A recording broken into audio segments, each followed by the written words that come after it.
Hi folks. Surprising news. I am abandoning the vegetarian diet that I have been sticking to for the past 3 years and several months. So, let me give you an accounting of why I've changed my mind about it all. It's been bothering me for a while, my lack of energy, particularly in the evenings. I wondered, is it just an age thing because I'm in my mid 40s now? But in the back of my mind, I was also thinking about the diet that I'd had for the past 3 years, and was it a possibility that this was the primary cause of why I just don't feel energetic anymore? Then I watched a documentary on Amazon Prime called The Perfect Human Diet, and the little picture beside it was of a piece of steak on a fork. I didn't know whether that was going to be like a sarcastic picture or something, but I watched the documentary and it was mostly about the benefits of what's called the paleo diet, from Paleolithic man. Essentially going back to eating the way our ancestors ate in the pre-agricultural era a long time ago. And that diet consisted of meat. They would have hunted wild game in their sort of hunter-gatherer nomadic lifestyles, and they would have also ate vegetables and fruit too, nuts I guess. So it's a whole food diet. You know, it's plus meat, and by meat I mean proper meat, not sausages and the like processed garbage where all the junk meat out of an animal that isn't fit for any other purpose is all mashed together and thrown into a length of intestine. Yeah, I know sausages taste good, but they're just not good for you. So anyway, this documentary made a fairly good case.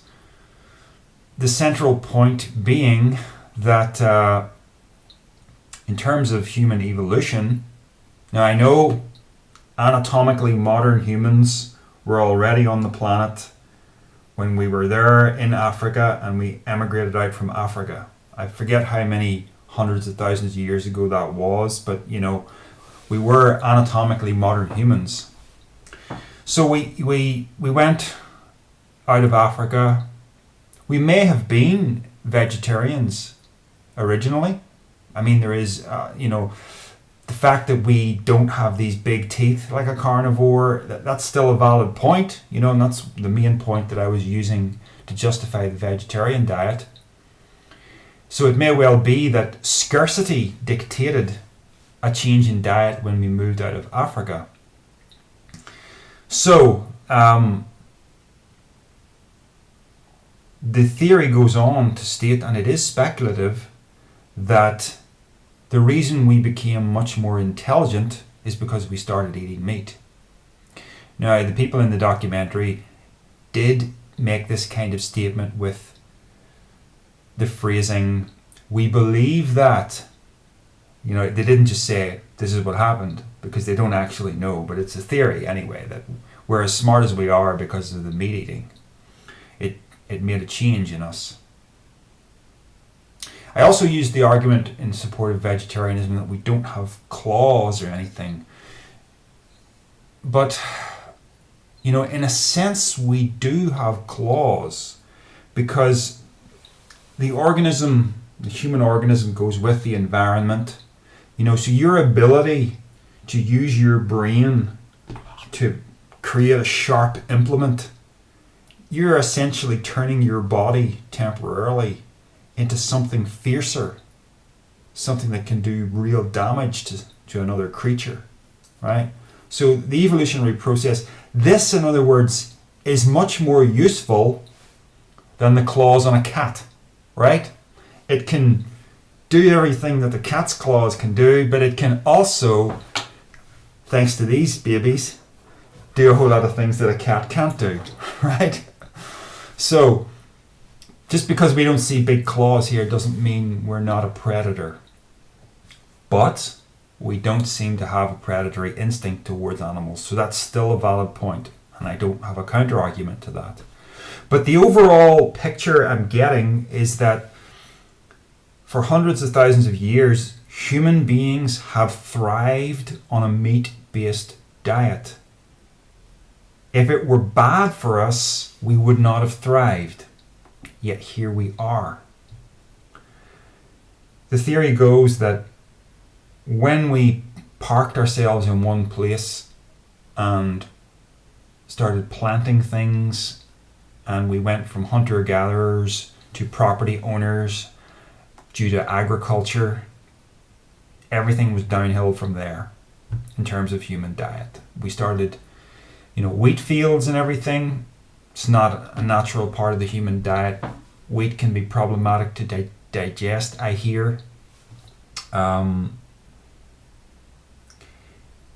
I still stick to the point, and again, this documentary reinforced it as well, that it's crazy to be drinking milk from a cow.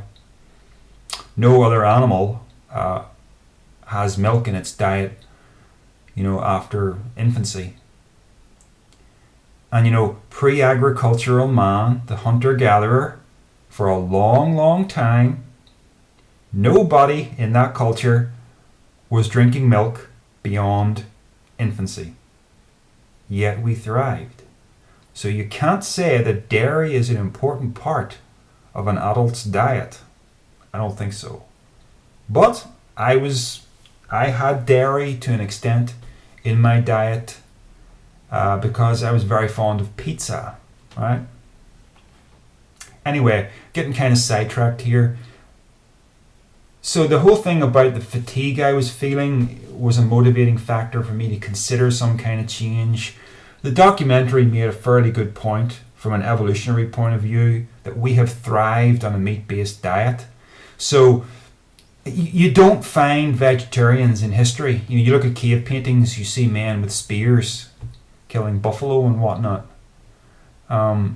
Vegetarianism is a new thing. So could you say it's a fad? I don't know. It seems to work well for some people. I tried to convince myself that it was working well for me, and it did have a lot of good points. It for a while, actually, for about a year and a half, I felt invincible. I didn't even get a cold.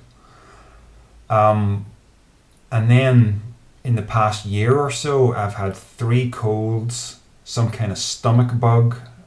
So it all balances itself out. It doesn't seem that it really was doing my immune system any particular good over the diet that I had beforehand. I did have reasonable nutrition in my diet before I went vegetarian because I would have made stir fries with meat and vegetables and everything. So my diet wasn't terrible beforehand, but it wasn't especially good either. Anyway, so I went back on meat as an experiment, right, 4 days ago. I have had 4 evening meals in the past 4 days, that's including today. 2 of them were fish and a salad. One of them was steak with stir-fried vegetables and rice. And the one I had this evening was steak in a salad. So I've had meat all 4 days. And I have to say, this isn't a long test by any means. I feel different. It's evening time right now. I'm not feeling the fatigue that I normally feel. I didn't feel it yesterday or the day before. And I can only put that down to I'm getting the proper protein hit that my body needs. Now, I know I made the argument that there is protein in vegetables, but in terms of the way my body feels, I have to say that I do not think there is enough protein in vegetables. It just doesn't feel that way. I was compensating When I had the vegetarian diet, I was compensating for the lack of protein by making very large meals. So your stomach would be just packed to capacity after a meal, and yet you would still kind of feel something's missing. And it's the body's craving for protein, I think. So I seem to be able to eat less now and not feel that kind of craving. And the worst thing about the vegetarian diet was I tended to feel hungry in the evening afterwards, and then before bedtime I would eat something, and it wouldn't be something terribly healthy. It would be toast or something like that, which is not good for me, you know. So I just wasn't really losing any weight as a vegetarian. So for me anyway, at the minute, the way I feel about it is going back on meat is working for me. I like the fact that I feel like I have more energy. And we've been having a bit of a heat wave here in the country, which is the time when you'd think I would be feeling particularly underpowered because of the heat, but I feel pretty good. Yeah. So I've nothing more really to add, and just to let you know that I no longer endorse vegetarianism as the best kind of diet that you could have. Yeah. So the paleo diet is the one that I'm going to stick to as closely as I can. I mean, I'm probably gonna break the rules a little bit here and there. You know, the occasional pizza maybe, but got to take my bread intake down, and I think that will happen now that I'm getting a proper protein hit in my evening meal. Okay, folks, thank you for listening, and we'll see how this one goes down. Bye.